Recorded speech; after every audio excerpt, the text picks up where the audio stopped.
Берлин қабырғасының құлағанына да ширек ғасыр өтіпті. Бүгінде бұл тақырып шетелдік ақпарат құралдарында кеңінен талқылануда. Ерінбегеннің езуінен түспеген оқиғаны Guardian'да айналып өтпепті. Бұл оқиғаның болғанының өзі атап өтуге тұрарлық. 1987 жылы Бранденбург қақпасына қарама-қарсы тұрып алған Рональд Рейган, сол кездегі кеңестер одағының көсемі Горбачев мырза, мына қабырғаны алып тастаңыз деп айқалағанын ел әлі ұмыта қойған жоқ. Көпшілік мұны республикашылардың Мәскеуге көрсеткен қоқан лоққысы деп қабылдады. Ал 1989 жылы бұл қабырғаның әлі жарты ғасыр, тіпті бір ғасыр тұруы мүмкін екендігін айтқан Эрих Хонекердің сөзі қоғамды елеңдеткенімен, мұның барлығы да құрайғай болып шықты. Германияның байырғы астанасының бұлайша екіге жарылуы қартқұрлық Еуропаны да еш аяусыз қақ бөлді. Бұл бөлінушіліктің зардабы миллиондаған отбасыны айналып өтпеді. Тағдырдың жазуымен бір-бірінен ажыраған талай шаңырақ шайқалып ортасына түсті. Ал мұның дүмпуі күллі құрлықты шарпыды. Тіпті есте жоқ ерте заманнан бері сақталған Рим империясы дәуірлеген замандардан бері сақталып келе жатқан ортақ мәдени құндылықтардың да арасына жік түсті. Дегенмен мызғымас қабырғаның бір сәтте құлатылуы бұл өмірде барлығы да уақытша, әрі бәрі де мүмкін екендігін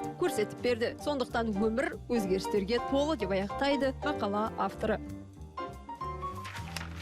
12 қазан күні журналистермен жүздескен Испания үкіметінің төрағасы Мариано Рахой өз сөзінде Каталонияны кімнің басқаратынынан хабарсыз екендігін мәлімдеген екен. Бұл туралы жазған El País басылымы бұл мәлімдеменің тәуелсіздік туралы референдум өткізуді талап еткен каталондық автономияның төрағасы Артур Масқа бағытталғанын баяндайды. Алайда соңғы аптада бұл жайтке қатысты барлық күдік сейілгендей. Өйткені Каталонияға автономды үкімет өз әмірін жүргізіп отырғаны өткен аптаның өзінде мәлім болды. Ал бұлай басшылық жүргізу елдің басты заңы конституцияға қарама-қайшы деп жазады басылым. Осылайша Испания өз жерінде өрескел заң бұзушылыққа жол берген Еуроодақтағы ең алғашқы мемлекет болып отыр деп жазады автор. Ел билігіне ауыз көрсеткен Мас референдум өткізуге бекініп отыр. Егер дегені орындалмаса, сайлау өткізуге де қауқары бар екенін мәлімдеді. 9 қараша күні өткізілген сауалнама алда болуы мүмкін бүлікке дайындық іспеттес. Әрі бұл дайындықтан ел тұрғындары хабардар. Осы жағдайларды ескере отырып, Каталониядағы конституциялық тәртіп бұзылды деуге толық негіз бар деп жазады басылым. Ел ішінде референдум өткізу туралы дауға конституциялық соттың нүкте қояры анық. Алайда Артур Мастың осыған дейін алғашқы қадамын жасап үлгергенін ескерсек, оның болашақта да қарап қалмайтыны ақиқат.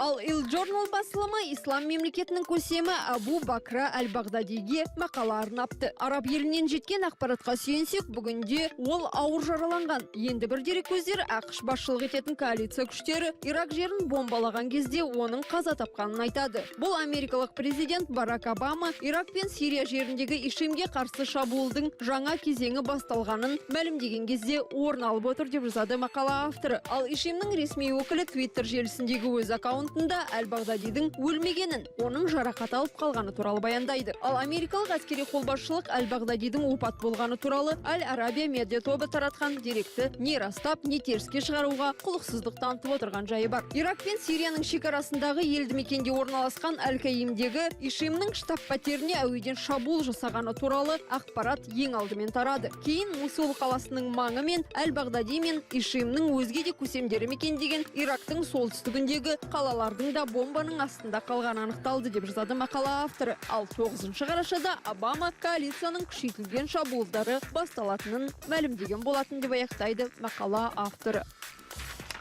Брисбенде өтетін G20 саммиті табысты болуы тиіс. Америкалық Council of Foreign Relations басылымының жазуынша, бүгінде бір-бірімен біте қайнасып, интеграцияланып кеткен жаһандық экономика тиімді экономикалық форумдарға мұқтаж. 2008 жылғы әлемдік қаржы дағдарысынан кейін дүниежүзі көшбасшылары үлкен 20-лықтың саммитінде бас қосқан еді. Осылайша Вашингтон мен Лондонда және Питтсбургте өткізілген мәжілістер жеміссіз болмады. Тығырықтан шығудың жолы бірлесе шешілді, бірақ үлкен 20-лықтың қол жеткізген жетістіктеріне қарамастан, мұның барлығы да артта қалды. Мақала авторының жазуынша, осыған дейін маңызды шешім қабылдау үшін әлемдік деңгейдегі көшбасшылардың басын қосуға қауқарлы болған үлкен 20-лық бүгінде өзінің бұрынғы қарқыны мен әлеуетінен айырылғандай күй кешіп отыр.